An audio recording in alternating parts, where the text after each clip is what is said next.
All right, man. Let's go ahead and get into it, dog. Oh man, another disappointing Titan season. But this time I think it's probably gonna pay off in the end, though. But yeah, the Titans unfortunately lost to the Steelers, pushing their record to 3-5 of the season, and yeah, it's not looking good for the rest of this season. But the next season should be straight. But let's go ahead and talk about this game first. But yeah, so this game consisted of um, bad DB play, bad interior line play on the run defense part, bad offensive line play, and receivers like struggling to get open. Okay, so let's go ahead and address them one by one. So let's address the huge problem, the offensive line. Oh my God. This is 2 years in a row that the offensive line on the left side has been a major problem. And then the fact that our QBs is right-handed, it's like, bro, no, we cannot have this. We cannot have this as a unit. The offensive line has been bad 2 years in a row. 2 years Ryan Tannehill got hurt, and then if they keep it up, they better hope our freaking young QB Will Levis don't get hurt, because this is atrocious line play. I give Will Levis credit though. He was directing the line pretty good. Like, you can hear the checks, you can hear ID folks. He told the line to shift because he knew it was a blitz coming. Then he had to throw a hot route to one of his receivers. It's a report that came out that he's like a nerd when it comes to like offensive line protection and schemes and stuff like that, which is great to hear. But this is unsustainable. This line is too bad. Like, I don't know. I don't know. I believe probably the Eagles probably just the only freaking offensive line grouping that could be like elite for multiple years because of how great their offensive line coach is. But yeah, so let's go ahead and go into the interior line play in the run defense. King Pickett threw one pass above 7 yards. One pass. And somehow, some way, Jalen Warren, I believe that's his name, and Najee Harris dominated out front. Like, we could easily won the game if they just held their own defense. Because they knew the offense was going to struggle with this front seven. TJ Watt and Highsmith was literally dominating our front seven. So they knew we was already going to be up against it.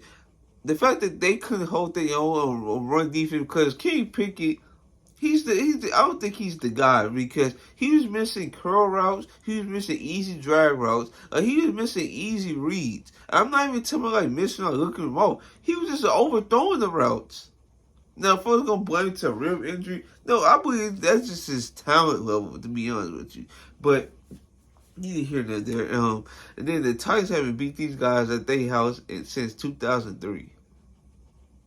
2003. So yeah, then the receivers part, folks not getting open, yeah, they put the handcuffs on us. Now, I don't think it was as bad as I originally thought, because Will Levis did end up with 250 yards. He was making some plays down the field when they weren't in man, which is good.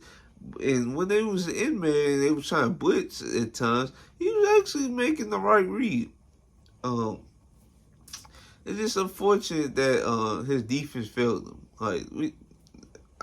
I'm still frustrated. But yeah, the reason I'm making this video though is because the dialogue around Mike Vrabel. Because now folks want Mike Vrabel to go, and it all started when he was in the booth with Robert Kraft. Now that started, but now since Will Levis got the start and he's performing well, now you got folks saying, "Oh, why didn't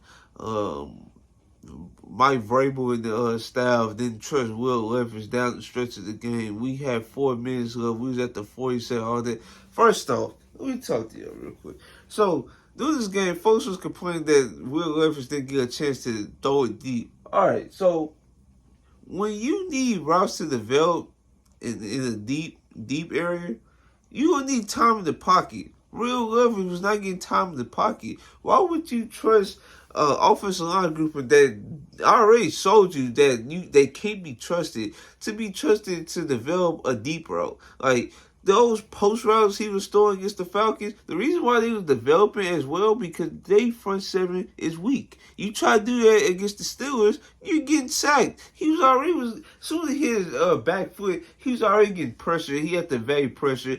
Well, he was throwing like elite passes all night because always had pressure in his face.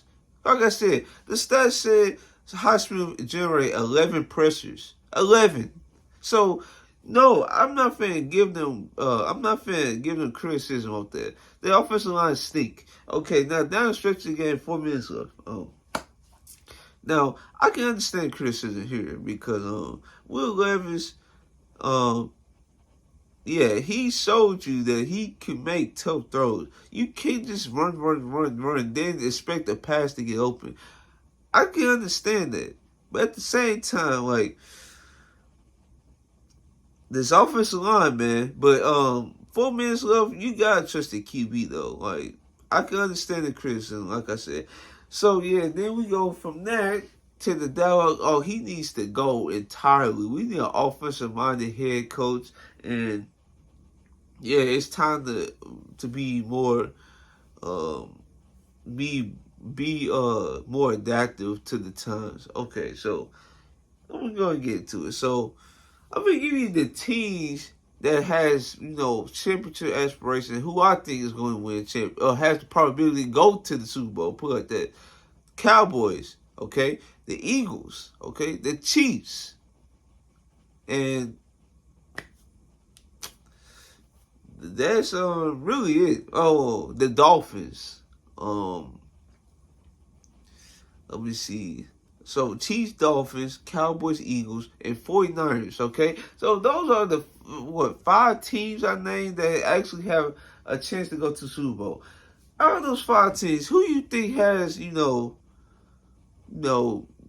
great running attack, and they running attack is the reason why they passing game is so good? Oh, is it the Dolphins? Is it the Eagles? The Cowboys? The 49ers?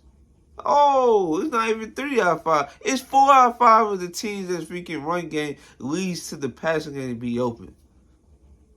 Like, that's how it is. The Chiefs are really the only anomaly to this because they got one of the greatest quarterbacks of all time, Patrick Mahomes. Okay? And they have Andy Reid, who's one of the greatest coaches of all time, too.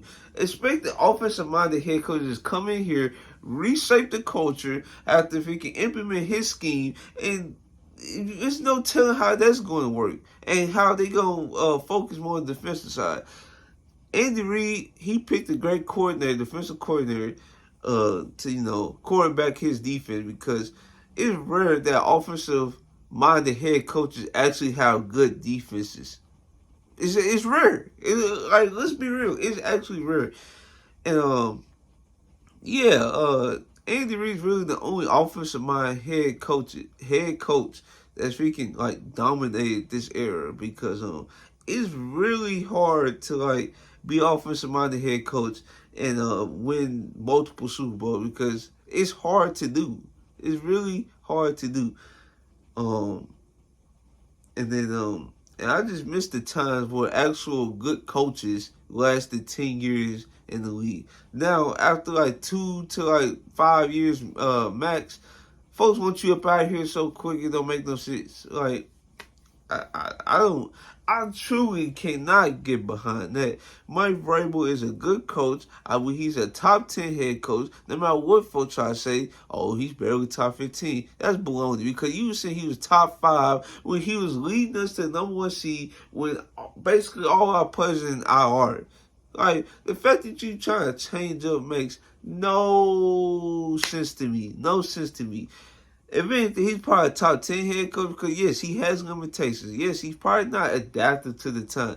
But it's the reason why we brought in the 49ers GM to implement their philosophy, how they think is the best way to win. And in the 49ers, they run games one of the best in the game. They scheme up one of the best run games in the league. And then off that, is play action. Now, Brock Purdy, he's been struggling. But it's not because the offensive scheme has been whack and the receivers been getting locked up.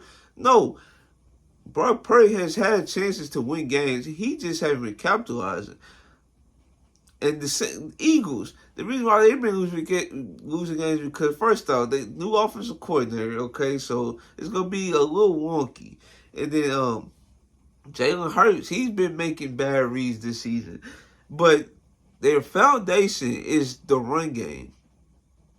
It's the run game. The Cowboys is basically the same way now because, yeah, Dak Prescott, all his routes is like, it's like in pinpoint areas. It's like, it's not nothing deep no more. Like with Kellen Moore, who's with the Chargers right now. No, it's the West Coast system. You got to hit this part of the field, and then you got to rely on the run game. The Dolphins, their foundation is the run game. I understand they've been an elite passing team, but it's the reason why they're such elite in the play action, why they go to it so much. Their run game opens so much for their passing game, makes no sense. Raheem Mostert been having a great season. Devon Ainsley, before he got hurt, he been having a great season. Then I think Jeff Wilson is coming back soon. So that's another running back they're going to add to their running back room. That's going to threaten defenses if they try to play too high. They just gonna run the ball. And then once they try to creep up a little bit, that's when they play action. You go to Tyreek Hill, you go to Jalen Wall, then they have another wrinkle and they play where you just send somebody on a wheel route. I understand folks want more creativity, but this year has been very creative from Tim Kelly. Very creative. And yeah, Mike Vrabel should not be fired. He just shouldn't. Tim Kelly has been just fine. Ryan Tannehill, I guess he just didn't have the juice Will Levis did. And then in this game, which is so unique because it still is front seven dominating our offensive line, and we could hit nothing deep. It is what it is. Like, I understand you just want to just get him to just let it loose, but we have to be smart. Like, if our offensive line is getting dominated, we cannot just wait on long developing routes to get open. Like, it's the reason why everything was like intermediate and short, and they try to throw more screen passes and stuff like that. It is what it is. So yeah, hopefully you guys like this video.